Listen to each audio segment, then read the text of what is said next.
sua, por que não chega agora? Até o teto está de ponta cabeça, porque você demora.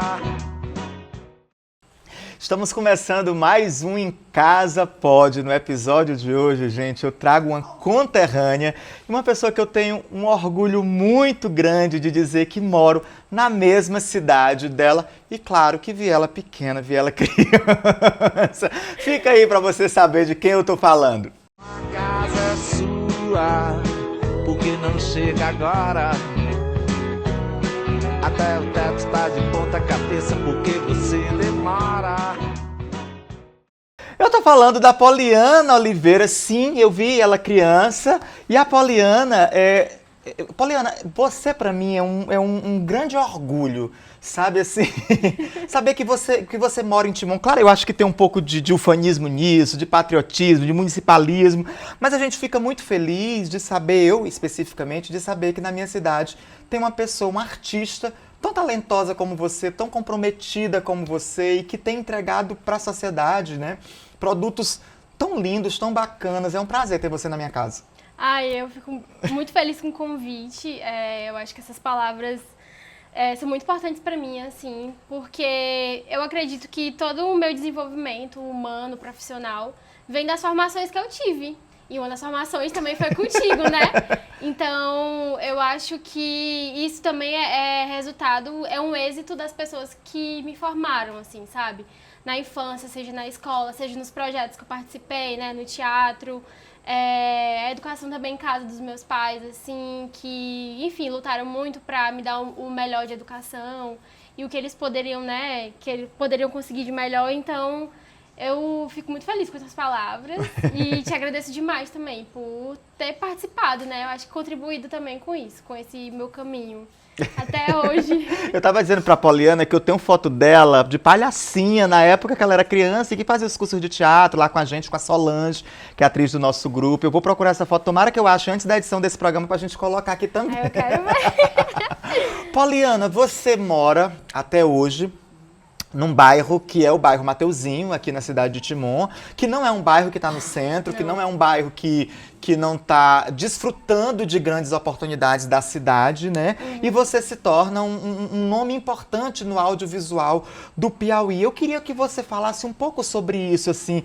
de que você estava num local que você podia ser qualquer outra coisa, menos cineasta, diretora de cinema, assistente de direção, que é esse trabalho que você tá trilhando, né, na sua carreira. O bairro Mateuzinho é um bairro periférico, né, de Timon. Eu acho que durante muito tempo se tinha uma visão... Enfim, Timon já é uma cidade periférica, né, em comparação a Teresina. Tem diversas violências, já é uma visão totalmente... como é que eu posso falar? Diferente do que a gente que vive aqui, né? As pessoas de fora, elas têm. E aí o Mateuzinho já é mais ainda pelas pessoas da própria cidade, assim. Óbvio que lá já teve muita violência, lá realmente eram pessoas muito, muito humildes. Hoje já tem melhorado muito, assim, a distribuição, acho que, de renda que eu vejo dentro do bairro, assim, tem melhorado bastante, com acesso à escola, né, educação, que é muito importante. Eu acho que durante todos esses 30 anos que eu vivo lá, eu vi o bairro se desenvolver e crescer muito. E vejo que, enfim, tá cada vez melhor, eu fico muito orgulhosa disso. Mas quando eu era criança, a história era bem diferente, assim. Eu acho que eu consegui realmente trilhar esses caminhos porque os meus pais se esforçaram muito para me colocar num colégio bom, assim, né? Felizmente tive uma educação em uma escola particular, porque os meus pais... Meu pai é autônomo e minha mãe trabalhava num cartório em Teresina e eles sempre lutaram muito por isso, assim.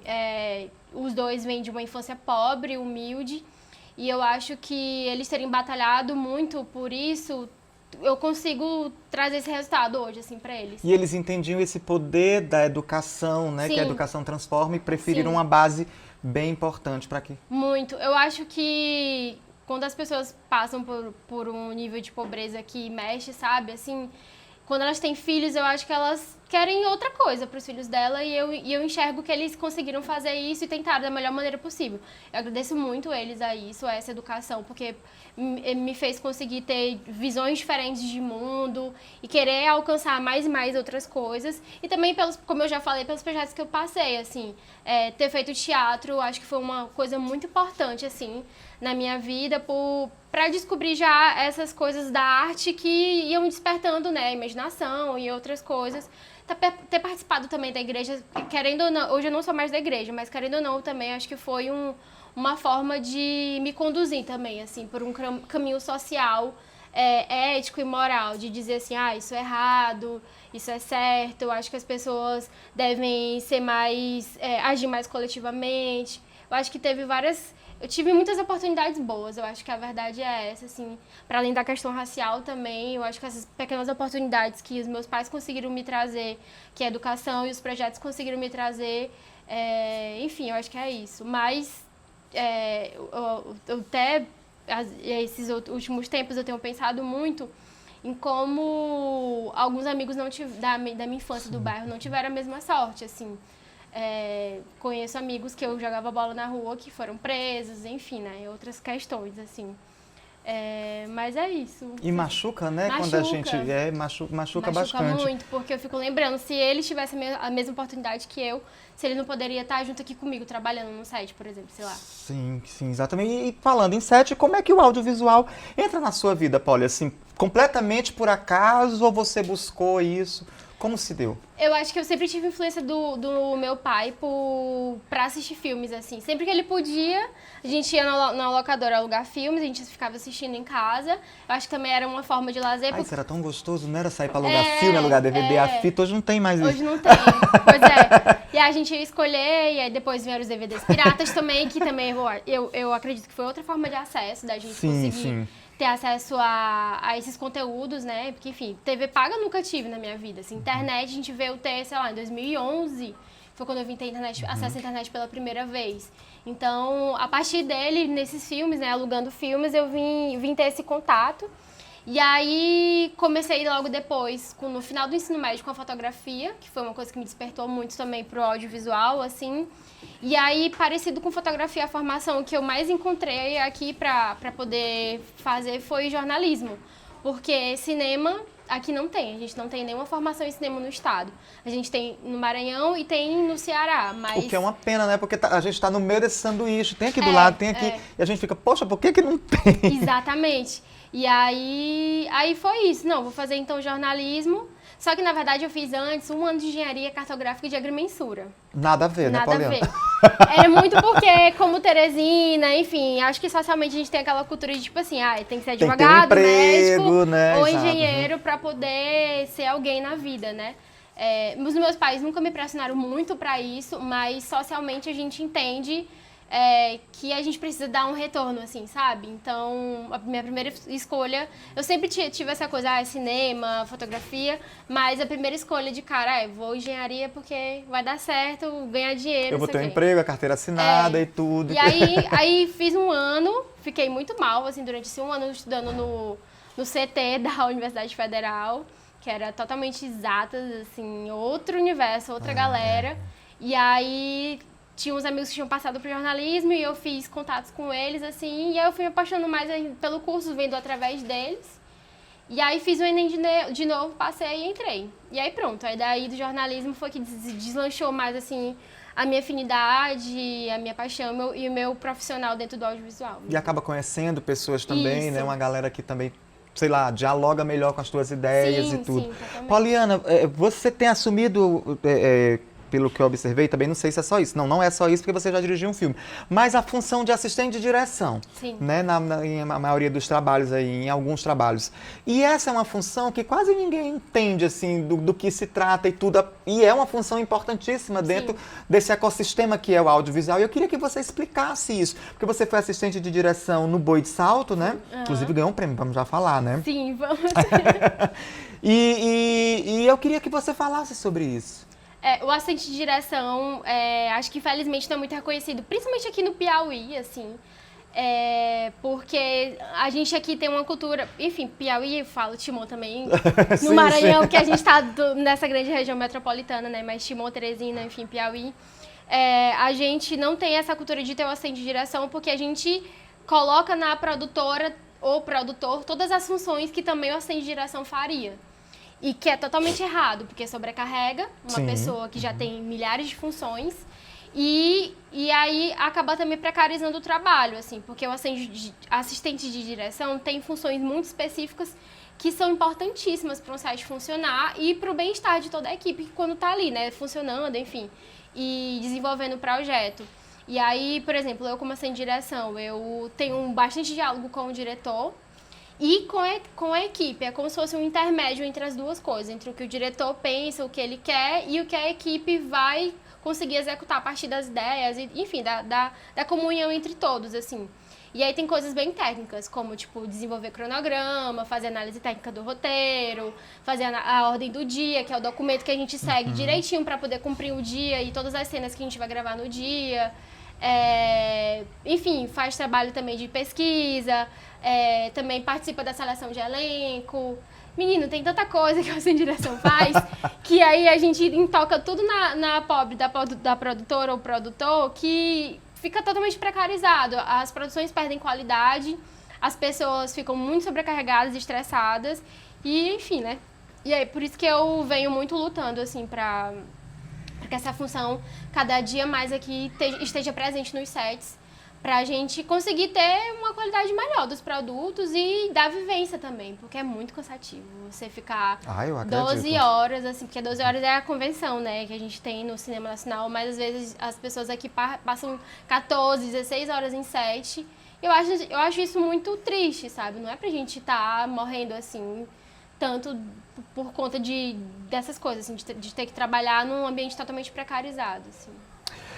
Você foi assistente de direção no Boi de Salto, né? Que a gente estava falando. E aí, inclusive, mandar um grande beijo aqui pra Tássia, ela é a diretora, né?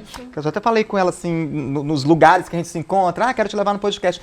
E eu tô trazendo muita gente do cinema, a gente tá trazendo muita gente do cinema aqui, porque o audiovisual cresceu bastante, né? Mas vamos falar sobre o Boi de Salto. Primeiro sobre o que é o Boi de Salto, o que fala a história do Boi de Salto. Sim. E esse prêmio que vocês receberam recentemente, porque eu acho que isso, de alguma maneira, eu sei, enquanto artista, que a gente não precisa ser fominha de troféu, sabe assim?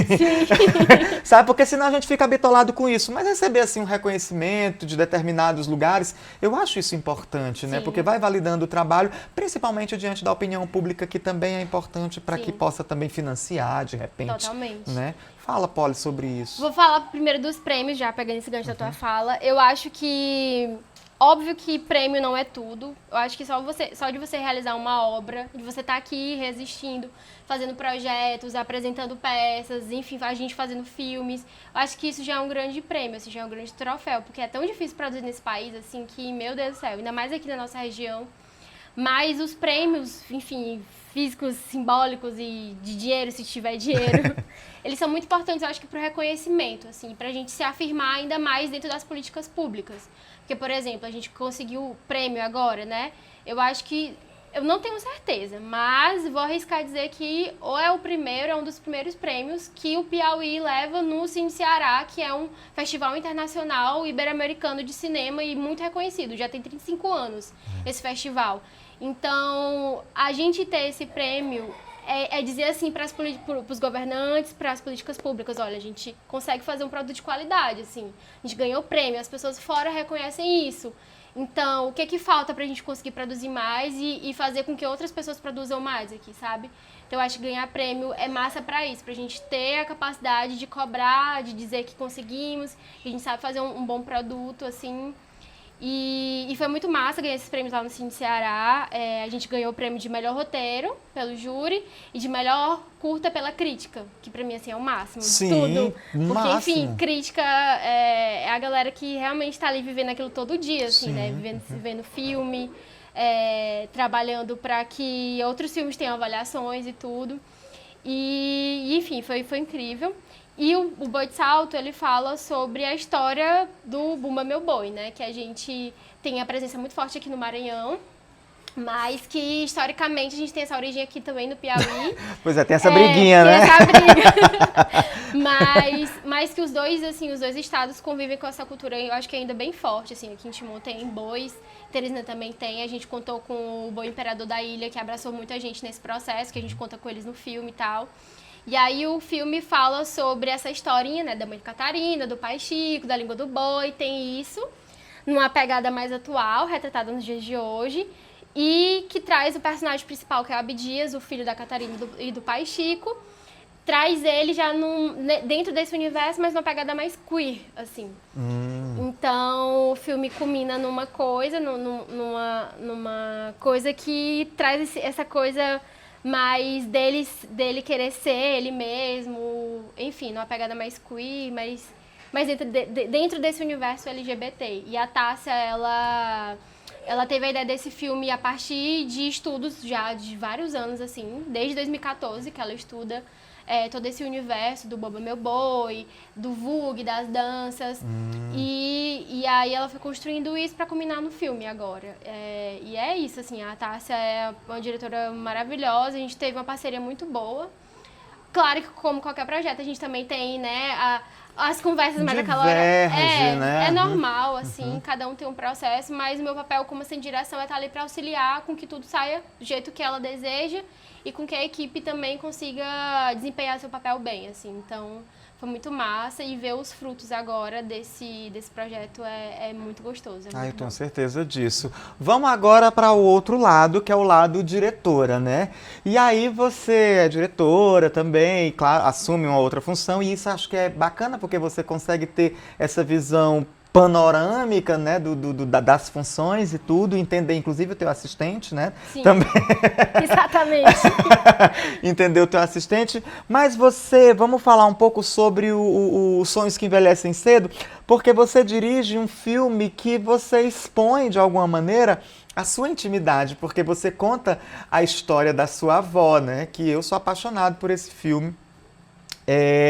E como surge a ideia, assim, de fazer Os Sonhos que Envelhecem? Você tinha esse nome no primeiro momento ou não? Não tinha esse nome, eu tinha pensado em colocar só o nome da minha avó mesmo, assim, Neném, no filme, mas aí depois parando assim pra pensar, eu vi quantos de sonhos que minha avó tinha que ela não realizou, assim. Teve uma coisa, acho que foi uma conversa minha entre ela, que ela falou que sempre teve vontade de tocar sanfona. Mas nunca conseguiu, porque enfim, né? não teve a oportunidade e tudo. E aí eu fiquei pensando, isso era um sonho dela, era uma coisa que ela queria, mas não conseguiu realizar, enfim, né? Foi envelhecendo e hoje talvez daria pra ela aprender e tudo, mas enfim, acho que não dá mais pela idade e tal. E aí, acho que a partir disso eu pensei nesse nome, assim. Mas a ideia veio basicamente das minhas conversas com ela e depois de eu descobrir que ela tinham falsificado o documento dela.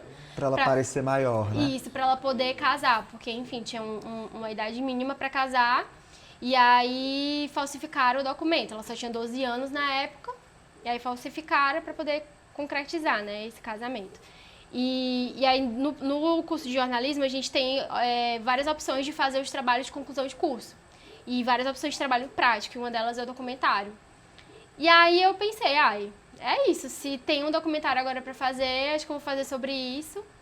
E aí casou muito bem, assim, com o momento. Também busquei apoio no Nordeste Lab, que é um evento que, enfim, né, promove o cinema aqui no Nordeste e tem um laboratório para o cinema universitário. E aí eu inscrevi o projeto, participei de um pitching, de uma seleção. A gente foi aprovada no pitching, né? Conseguimos o prêmio. E aí, a partir desse prêmio, que enfim, era bem pouco, mas foi suficiente, assim, para mim, naquele tempo, ter todo o gás e conseguir fazer o documentário. Então, foi mais ou menos assim, mas foi difícil. Eu vi no filme a logo do Futura também, né? E eu acho isso importante também, porque é furar uma bolha, né? Sim. Uma menina de Timon, do bairro Mateuzinho, né? Contando a história da sua avó e tudo ter o apoio do Futura. Eu acho que isso também é muito importante. O Nordeste Lab, ele tem vários parceiros para poder realizar esses projetos, assim, né? Para fazer essas premiações. E aí tem o Canal Futura, tem o Itaú Cultural, enfim, tem alguns outros. E aí, pro laboratório universitário, tinha esses dois parceiros, o Itaú Cultural e o Canal Futura. Mas o Canal Futura também já tinha participado de um laboratório lá mesmo, assim, deles, que eles fazem parceria com a Universidade Federal, e é um laboratório de audiovisual em específico, assim, que também foi um... E você foi, né? Fui em 2019, a gente passou lá uma semana, tendo diversas palestras, oficinas, e a gente também desenvolveu 2 mini interprogramas que eles chamam, que são mini documentários sobre alguns temas, e também foram, que tá até hoje no Canal Futuro, quiserem ver, pode procurar lá. Tem 2 que eu participei da produção. Ai, vamos procurar, gente. Olha, quero dizer pra vocês que a gente não tá em estúdio, a gente tá na minha casa mesmo, e por isso que a gente tá suando muito. Porque a gente tá em outubro, no miolo do BR Obró. Poliana, teve algum momento na feitura dos sonhos que envelhecem cedo que você ficou com medo de expor a sua família? Sim, bastante. Porque assim, pra gravar de fato, chegar o dia de, vamos pegar a câmera, ligar e gravar, eu tive algumas conversas com a minha avó pra poder conseguir gravar de fato, assim. Porque a cada conversa ela contava coisas diferentes, assim, principalmente pela relação dela com meu avô. Eu sentia que era um assunto muito delicado, assim. Enfim, algumas questões que eu nem cheguei a retratar no documentário. Eu acho que tudo tem um limite, assim, de exposição. Eu acho que o que tinha que ser exposto estava ali e tal. Tinha outras coisas que eu preferi não colocar por medo de machucar ela e também por medo de me machucar também, vendo aquilo sendo exposto. Então, pra chegar no dia da gravação, a gente foi conversei e perguntava a mesma coisa pra ela 1, 2 vezes, pra ir concretizando na cabeça dela aquilo, né, aquela história e tal. E aí foi meio difícil esse processo, mas eu acho que tudo que ela falou e eu entendi que era respeitoso colocar no documentário, eu coloquei, assim. Eu acho que eu queria muito retratar, principalmente a relação dela com os filhos também, sabe? Esse momento dela ter os filhos e hoje como o que ela conseguiu realizar para eles, assim, eu acho que foi uma das coisas mais importantes que eu quis destacar também. Tá disponível no YouTube, tá? Tá não, aberto? Não tá ainda, né? Porque eu tô tentando ver algumas plataformas para colocar, para ficar disponível. Mas eu espero que em breve esteja para todo mundo. Assim. Viu, gente? Coloca Sonhos que Envelhecem Cedo e vai acompanhando aí. Poliana, teve alguma coisa nesse processo que mais te surpreendeu no processo desse curto? Deixa eu ver...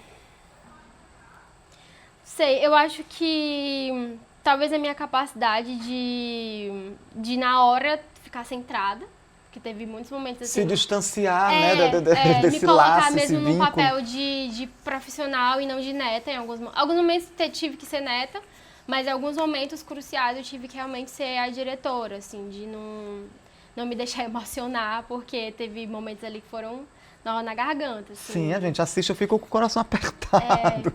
Acho que foi isso. Poliana, a gente vai para um quadro que a gente tem aqui no programa que chama Conte-me Tudo, Não Me Esconda Nada, tá bom? E, por favor, conte-me tudo. Então, Conte-me Tudo, Não Me Esconda Nada com Poliana Oliveira. Poli, se você tivesse que agradecer a uma pessoa que acreditou em você quando ninguém mais acreditava, quem seria essa pessoa? Putz. Pode ser mais de uma pessoa também, né? Que às vezes tem.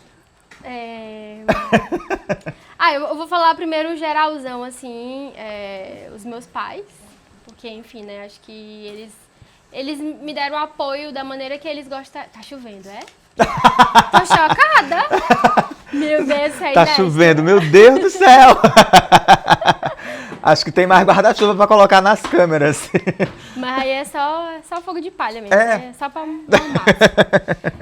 Enfim, mas eu acho que, de maneira geral, os meus pais, assim, minha família, né, meu pai, minha mãe, meu irmão, acho que são o núcleozinho principal, que me deram o apoio da maneira deles, assim, sabe? Acho que com coisas materiais, que eu acho que os nossos pais têm muita essa cultura também, né?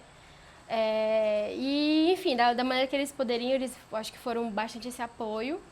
Mas eu acho que... Eu vou agradecer uma pessoa em especial e depois fazer uns derramamentos de agradecimento. Mas o Marcelo Negri, ele foi uma pessoa que veio pra cá em 2017 pra fazer uma série. Marcelo? Negri. Ele é de São Paulo. Veio fazer uma série aqui numa produtora daqui, uma série infantil. Foi a primeira série de ficção e ainda mais infantil desenvolvida aqui no Piauí, em Teresina, gravada toda aqui e tal. Veio muita gente fora e tal, e ele veio e ele dirigiu a série. E aí eu tive a oportunidade de trabalhar na série, fiz a assistência de direção pela primeira vez, assim, com ele e com outro assistente também. E ele me ensinou muito, assim, muita coisa mesmo. E aí, beleza, fiz em 2017, e depois de 2017 deslanchei profissionalmente aqui, né? Acho muito por essa experiência, consegui fazer outros trabalhos e tal. E aí, quando foi em 2021, ele marcou no Stories uma diretora de fotografia de São Paulo que eu gosto muito. E aí eu respondi, ai, que massa, trabalhando com ela, eu gosto muito do trabalho dela e tal. E aí ele só mandou assim, tu quer vir trabalhar com a gente? Aí eu, com certeza. Aí ele disse que estava, né, começando um projeto de uma série e tudo, ia tentar me levar para fazer o trabalho com ele, ser assistente de direção. Não consegui entrar na equipe como assistente de direção dele, mas ele me colocou, me enfiou lá para ser assistente de continuidade, de dar continuista da série. E a partir desse momento, assim, foi uma primeira oportunidade para me deslanchar minha carreira em São Paulo, assim, tipo, conseguir, depois dessa série, um trabalho atrás do outro, porque eu fui fazendo amizades. E aí, enfim, tenho meu núcleozinho de amigos lá em São Paulo, que são pessoas, assim, que eu admiro muito, que eu fiz amizade, que eu vou levar pro resto da vida. E, enfim, não vou falar deles aqui especificamente, porque, enfim, não quero que gere nada de ciúme, nada. Mas eles Galera sabem, de São Paulo, toda contemplada. Eles sabem quem são. E o Marcelo Negri, eu acho que pro audiovisual, assim, essa indústria maior brasileira, eu acho que ele foi essa pessoa, assim, que acreditou em mim, conseguiu me tirar daqui, me puxou pra lá. Acho que Ai, é isso, que Marcelo. legal. Como você enxerga, Paulo? Eu posso continuar, gente? Tá passando a chuva? Como você enxerga? Bebe água. Refresca um pouquinho. Como você enxerga, Paulo, o cinema feito no Piauí hoje? Se você também puder falar sobre o cinema... Eu nem sei, na verdade, se existe o cinema timonense, assim. Eu acho que, não sei, existem algumas coisas isoladas, algumas manifestações isoladas, mas não sei. Tenta falar, assim, na sua visão sobre esse panorama aqui, Piauí, e tenta botar Timon, bota a buchinha na rota. Com certeza. É muito doido, né? Porque essa dependência que a gente tem de Teresina acaba apagando o nosso trabalho enquanto artista que mora aqui em Timon, né? Sim, sim. E eu, enfim, sou timonense e tudo. E eu sempre trabalhei aqui em Teresina do lado pelas oportunidades, por ter um aparato melhor e tal. Mas agora eu venho me reconhecendo um pouco mais, assim, como esse lugar de estando em Timon, morando no bairro periférico, que é o Mateuzinho e tudo. Produzi já um documentário sobre o terreiro lá perto de casa, no Mateuzinho. E venho buscando também outros temas aqui de Timon, que espero futuramente conseguir produzir. E enfim, né, tentar resgatar essa nossa, sei lá, a nossa cultura, né, daqui. Eu acho muito importante a gente bater o pé, né, que a gente consegue produzir aqui nessa cidade. Mas o Wesley também, não sei se tu conhece, o Wesley Oliveira, que ele faz parte da Cocais Filme, que antes era Labicine, que a Milena Andrade, que é do Piauí, também faz parte. Inclusive, eu quero mandar um beijo pra eles. A Milena, inclusive, Sim. é amiga de infância do Leandro. Sim, maravilhosa. Outra Maravilhosa. cidade, que eu amo demais. E aí o Wesley também é daqui de Timon, ele inclusive de outro bairro periférico, que é o Novo Tempo, né? E ele produz aqui na cena já há bastante tempo, assim. Ele produz também, como eu, bastante em Teresina. Eu acho que, talvez, eu vou falar por mim, mas eu acredito que dele também tenha sido semelhante, que no começo das nossas carreiras a gente reivindicava muito mais por Teresina do que por Timon, assim. Eu acho que agora vem mudando um pouco mais, porque a gente começa a entender, como eu falei, esse lugar, né, de timonense, da periferia, de uma cidade ainda muito marginalizada pela capital teresina, assim. Então, tem o Wesley também, tem algumas outras pessoas que eu comecei a conhecer agora, participando de fórum de cultura. Fui agora também, participei da mostra de audiovisual timonense, que o El Timon também fez. E aí comecei a conhecer umas outras pessoas, assim. Mas eu vou citar o Wesley como uma pessoa que tem produzido bastante, Sim, já tem sim. um material aí vasto dentro do cinema, e que eu acho que é uma das pessoas timonenses que a gente pode dizer que assim, é cineasta, de Timon e, enfim, tá na cena. Ai, que legal. E a Poliana Oliveira, né? E eu também. Vamos combinar de trazer os filmes aqui pra Casa Leônio, tá? Vamos. Regis, tá ouvindo, né? Então eu vou te perturbar também pra gente trazer, trazer uma galera legal, as escolas, né? Tem Sim, escolas aqui super. na região e tudo, tá? Poliana, assim, qual o projeto, assim, dos sonhos que você ainda gostaria de realizar, sabe? Assim, eu queria fazer isso, tá guardadinho, uma hora eu vou conseguir, sei lá, tá na parede, no quadro dos desejos, não sei. Eu quero muito fazer um longa.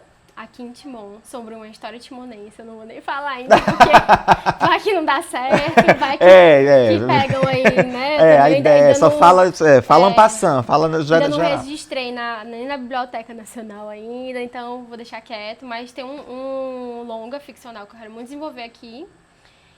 E eu espero que dê certo. Vamos ver aí para os próximos anos se sai. Ai, que bom. Vou ficar na torcida. Sim. Na torcida. A gente está chegando ao fim, Poliana. A gente tem um quadro também, assim, que chama Em Casa Pode, né? Que eu vou te fazer umas perguntas e você vai me dizer se na sua casa pode, tá bom? Às vezes tem umas perguntas auspiciosas. Eita. Brincadeira, mentira, não tem não. Bom, Poliana, vamos lá. Em casa pode usar familiares como elenco sem pedir autorização? Com certeza. Meu Deus, super. Falando nisso, a dona Neném assinou autorização de imagem? Menino, inclusive eu tava procurando esses dias lá em casa, eu não achei. Mas, vó, pelo amor de Deus. Não, mas tá tudo garantido, ela adora o filme. O filme é lindo, realmente. Em casa pode dormir editando um filme no computador? Super, já aconteceu. Já aconteceu? Já, sim. Eu tava morta de cansada. E aí só caí, mas tinha que editar. Tinha que editar. Em casa pode fazer da comida, do almoço, o objeto de cena? Super. Pode, sim. Nem a Globo não, né? Não. Aquelas comidas que ninguém pode comer. No Boi de Salto, inclusive, a língua que a gente usou na cena, na verdade não era língua, porque a atriz não podia comer língua. Era carne de panela e a galera comeu depois. Acabou a cena, super de boa. Bom, é assim, né? Ensaiar falas ou textos no banheiro em casa, pode? Pode. Pode, né? Você não é atriz, né? Não sou, mas digo pros meus atores. Ensaie, por favor. Você ensaiou ali com a gente do Manitas. Sim. A gente tem um dedo um pouco assim na história da Poli. Com certeza. Em casa pode transformar a sala em set de filmagem? Super, Pode, né? Dona Neném. Sim.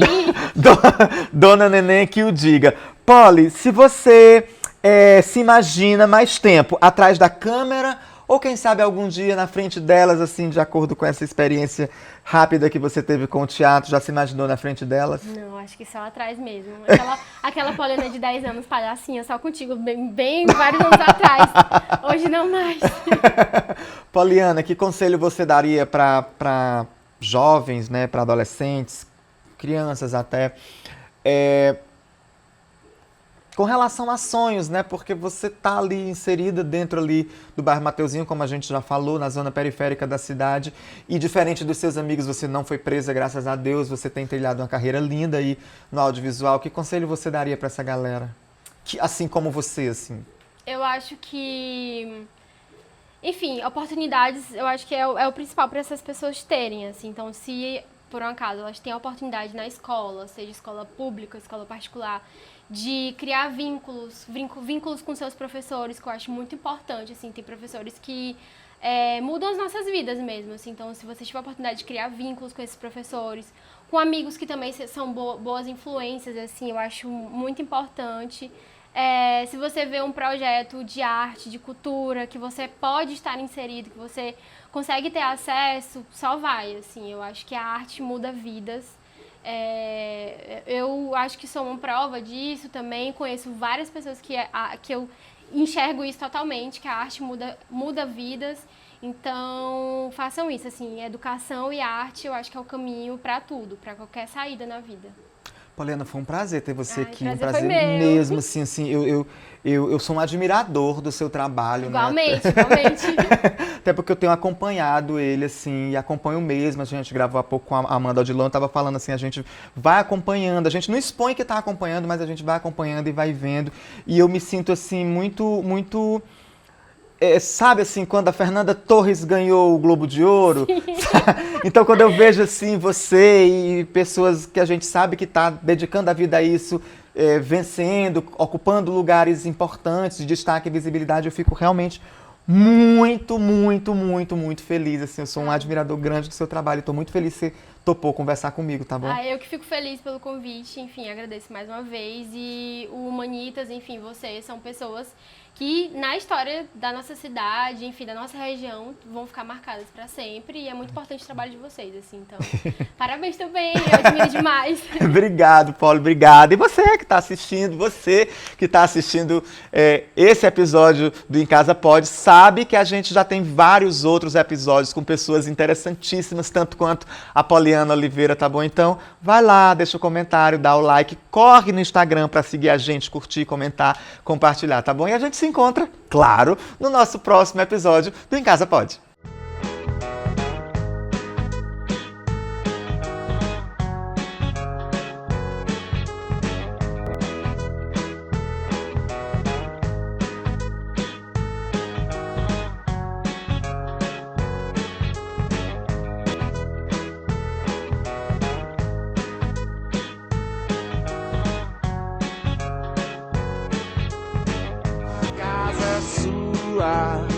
Por que não chega agora?